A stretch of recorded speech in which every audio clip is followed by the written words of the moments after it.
রাজ্যে নিত্য প্রয়োজনীয় অত্যাবশ্যকীয় সামগ্রী সহ পেট্রোল ও ডিজেল নিয়ে অযথা উদ্বিগ্ন হওয়ার কোনো কারণ নেই। ক্রেতারা নির্দ্বিধায় নির্বিঘ্নে চাহিদার মতো জিনিসপত্র ক্রয় করতে পারবেন। কোথাও কোনো কৃত্রিম সংকট তৈরি করার চেষ্টা হলে কিংবা নিত্য প্রয়োজনীয় সামগ্রীর মূল্য বৃদ্ধির সঙ্গে যারা যুক্ত থাকবে তাদের বিরুদ্ধে কঠোর ব্যবস্থা গ্রহণ করবে দপ্তর। খাদ্য দপ্তরের কনফারেন্স হলে অনুষ্ঠিত পর্যালোচনা সভা থেকে এমনটাই বার্তা দিলেন খাদ্যমন্ত্রী সুশান্ত চৌধুরী।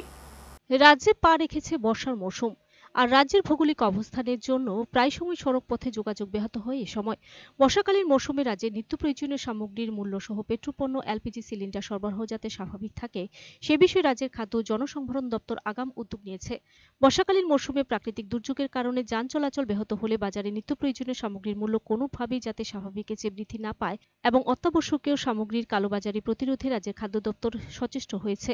এই বিষয়গুলো সামনে রেখে বর্ষাকালে রাজ্যে নিত্য প্রয়োজনীয় খাদ্যের যেন অভাব না ঘটে এবং কালোবাজারির মাধ্যমে যাতে জিনিসের দাম না বাড়ে তার আগাম প্রস্তুতি স্বরূপ শুক্রবার গুর্খাবস্তিস্থিত খাদ্য ভোক্তা ভবনে কনফারেন্স হল ঘরে এক উচ্চস্তরীয় বৈঠক অনুষ্ঠিত হয় খাদ্যমন্ত্রী সুশান্ত চৌধুরীর উপস্থিতিতে।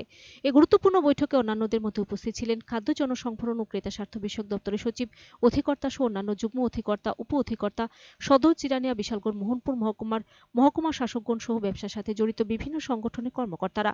এদিনের বৈঠকে যোগ দিতে এসে সাংবাদিকদের মুখোমুখি হয়ে খাদ্যমন্ত্রী জানান, উত্তর পূর্ব ভারতে বর্ষার দরুন আসাম আগরতলা জাতীয় সড়কে ও রেলপথে মালবাহী ট্রেন ও যানবাহন চলাচলে মাঝে মধ্যে ব্যাঘাত ঘটে। ফলে বাইরের রাজ্য থেকে আমদানি হওয়া বিভিন্ন জিনিসপত্রগুলি রাজ্যে আসতে একটু সমস্যার সম্মুখীন হতে হয়। তাই আমরা আগাম প্রস্তুতি হিসেবে রাজ্যে নিত্য প্রয়োজনীয় খাদ্য সামগ্রীর বাফার স্টক বানিয়ে রেখেছি। বর্তমানে যতটুকু নিত্য প্রয়োজনীয় খাদ্য সামগ্রী বাজারে গোডাউনে মজুত আছে তা দিয়ে আগামী বেশ কয়েকদিন চলে যাবে। ফলে ক্রেতাদের বাজারে গিয়ে কোনো রকম সমস্যার সম্মুখীন হতে হবে না এবং ক্রেতারা নির্দ্বিধায় নির্বিঘ্নে চাহিদা মতো জিনিসপত্র ক্রয় করতে পারবেন বলে আশ্বাস দেন মন্ত্রী। তিনি কালোবাজারি ব্যবসায়ীদের প্রতি হুঁশিয়ারি সুরে বলেন, তারা যেন সাধারণ মানুষের সাথে কোনো রকম সমস্যার সৃষ্টি না করেন এবং সাধারণ মানুষরা যেন হয়রানির শিকার না হয়।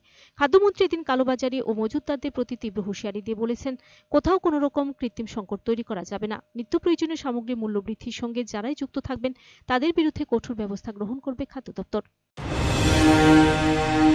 হয়ে গেছে অফিসিয়ালি এবং খাদ্য দপ্তর আমরা এখানে আজকে secretary food, director food, additional director, আমাদের ট্রান্সপোর্টের আধিকারিকগণ, ইন্ডিয়ান অয়েলের আধিকারিকগণ, এসডিএম এবং দপ্তরের বিভিন্ন স্তরের আধিকারিকদেরকে নিয়ে একটা রিভিউ মিটিং এবং সঙ্গে অবশ্যই যারা ব্যবসার সঙ্গে জড়িত মার্চেন্ট অ্যাসোসিয়েশন তাদের প্রতিনিধিদেরকে নিয়ে আমরা এই মিটিং ডেকেছি। উদ্দেশ্য একটাই, যেহেতু বর্ষা শুরু হয়ে গেছে এবং অফিসিয়ালি আপনাদের সংবাদপত্র সেগুলো এসছে, আমাদের আসাম এবং ত্রিপুরার মধ্যে যে কানেক্টিভিটি সেটা বিগত দিনে আমরা দেখেছি যে বিভিন্ন জায়গায় বর্ষার কবলে পড়ে প্রকৃতির কারণে সেটি বিধ্বস্ত হয়েছে এবং যাত্রী চলাচল থেকে শুরু করে বিভিন্ন পেট্রোলিয়াম, পেট্রোল, ডিজেল এবং বিভিন্ন পণ্য সামগ্রী সেখানে যাতায়াতে এবং আগরতলা শহরে আসতে অসুবিধা হয়েছে। এতে করে নিত্য প্রয়োজনীয় জিনিসের আকাশ ছোঁয়া মূল্য বৃদ্ধি হয় কিছু কিছু জিনিসে, আবার কিছু কিছু জিনিস আমাদের খাদ্য দপ্তরের তৎপরতায়, মহকুমা প্রশাসনের তৎপরতায় সেগুলো কন্ট্রোলের মধ্যে আমরা রাখতে সক্ষম হয়েছি।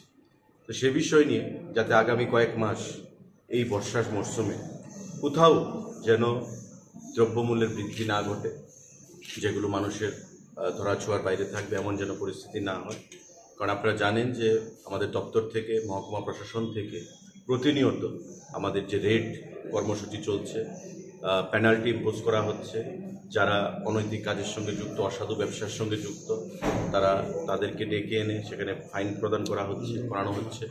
এই জিনিসগুলো নিয়ে আমরা এখানে বসবো এবং এই কয়েকটা দিন কিভাবে জিনিসপত্রের যোগানকে স্বাভাবিক রাখা যায়, তৎসঙ্গে জিনিসপত্রের মূল্য কিভাবে নিয়ন্ত্রণে রাখা যায়, মানুষের যেন কোনো অবস্থাতেই অসুবিধার মধ্যে পড়তে না হয় সে বিষয় নিয়ে আজকের এই মিটিং।